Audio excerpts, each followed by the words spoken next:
मनसेचे नेते अभिजित पानसे आपल्या सोबत आहे. आपण या ठिकाणी पाहतोय ते स्वतः कशा अवस्थेमध्ये या ठिकाणी आलेले आहेत. तब्येत ठीक नाही आहे, मात्र तरी देखील दोन्ही ठाकरे बंधूंच्या अधिकृत युतीच्या पत्रकार परिषदेसाठी ते दाखल झाले आहेत. काय नेमक्या तुमच्या भावना आहेत आणि कसं वाटतं आज तुम्हाला इतका वर्ष शिवसेनेमध्ये मग मनसेमध्ये आज तो क्षण आलेला आहे जेव्हा मुंबई महापालिकेची युती होते, दोन्ही ठाकरे बंधू एकत्र? अत्यंत आनंदाचा दिवस आहे. अत्यंत सणासुदीसारखा मला हा दिवस वाटतोय. याचं काय कारण केवळ मीच नव्हे तर या मुंबई महाराष्ट्रातला जगभरातला मराठी माणसाचा आनंदाचा दिवस आहे. आणि अर्थात तुम्ही म्हणल्याप्रमाणे मी दोन्हीकडे काम जवळून केलेलं आहे, त्यामुळे माझ्यासाठी हा विशेष आज काय म्हणू एक समाधानाचा आनंदाचा असा दिवस आहे. त्यामुळे दोन्ही पायात माझ्या बळ आलेलं आहे. एक जे बॅनर आहे या ठिकाणी आपण पाहतोय, स्वर्गीय बाळासाहेब ठाकरे दिसत आहेत. दोन्ही ठाकरे बंधूंचे पण बाहेर बॅनर आहेत एकत्र असलेले. ह्याची वाट पाहिली महाराष्ट्रानं, बरेच 2 दशकं वाट पाहावी लागली. मराठी माणसाच्या मनातलं होतं ते आज घडतंय. आणि त्यामुळे काय नेमकं तुम्ही आवाहन करू इच्छिता त्या सगळ्या मराठी बांधवांना?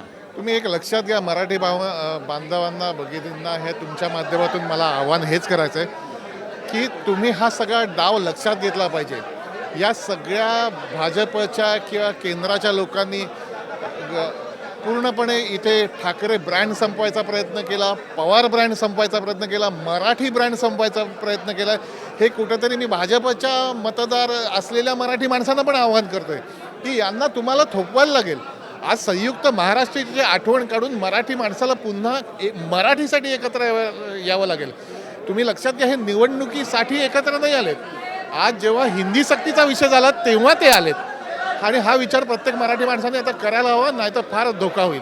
मराठी माणूस निष्ठेला महत्त्व देईल की सत्तेला महत्त्व देईल, काय वाटतं? मराठी माणसांनी मराठी माणसाला महत्त्व द्यावं, मराठी भाषेला द्यावं आणि महाराष्ट्राला द्यावं. हात जोडून विनंती करतो.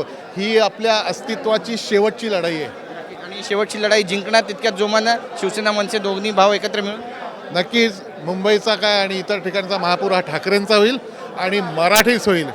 आज मुंबईचा महापौर भारतीय जनता पक्षाच्या लोकांना विचारलं तर ते हिंदू महापौर होईल म्हणतात, मराठी येत नाही. हे सगळं मराठी माणसांनी समजून घ्यायला हवं. पण आशिष शेलार तर म्हणतात की आमचा जो महापौर आहे तो मराठीच होणार, पण तुमचा महापौर ठाकरेंचा महापौर दोन्ही ठाकरे बंधूंचा जो महापौर आहे तो कुठल्या गल्ली मोहल्ल्यातला होईल? गल्ली मोहल्ला या शब्दाचा प्रयोग त्यांनी केलेला आहे. कसं पाहता याकडे? ध्रुवीकरण होत आहे? तुम्हाला एक स्पष्ट शब्दात लक्षात येईल की ज्या प्रकारे 2 ठाकरे बंधूंचं वातावरण झालं आहे, त्यांच्या पायाखालची जमीन सरकली आणि कुठेतरी कुठल्या तरी भाषेच्या धर्माच्या अशा कुठल्या तरी गुरफटायचं लोकांना आणि आपण सत्तेत पैसा टाकून यायचं, हे यांचे धंदे वारंवार चालतात. एकनाथ शिंदेंनी टीका केली आहे. उद्धव ठाकरे यांचा रहमान डकेत असा उल्लेख केलेला आहे. ज्या पद्धतीनं टीका टिप्पणी सुरू झाली आहे एकनाथ शिंदे यांच्यावरती, आज सेना भवन बाहेर सुद्धा बॅनरबाजी लागली. उत्तर भारतीय अगर बटोगे तो पिटोगे. कसं पाहता याकडे? काय आहे, हे याला हवा घालणारे हेच लोक आहेत. दुसरी गोष्ट, एक महाराष्ट्राची राजकारणाच्या सुसंस्कृत पातळीत आपण कितपत बोलावं, ज्यांच्याकडून आपण एवढे मोठे झालो, ज्यांच्याकडे एवढे वर्ष होतो, ज्यांच्यामुळे आपण पदं मिळवली. आणि मी तर लहान कार्यकर्ता आहे, मी या मोठ्या माणसांविषयी बोलू शकत नाही, पण ही शुचिरभूतता महाराष्ट्राने कायम पाळलेली आहे, ती पुन्हा पाळावी. आणि माझं महत्त्वाचं एक सगळ्या राजकारण्यांना मला असं मनापासून वाटतं की पातळी सोडून नका ना. काय पुढची पिढी करणार आहे? काय पुढची पिढी आपला आदर्श ठेवणार आहे?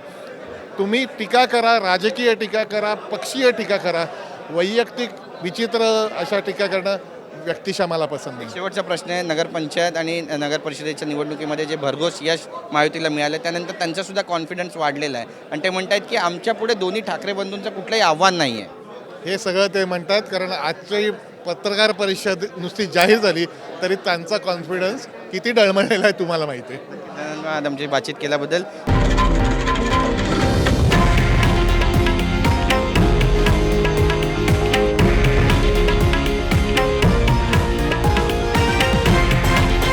हे आहे देशातील नंबर 1 न्यूज नेटवर्क आणि आपण पाहत आहात TV9 मराठी, एकमेव.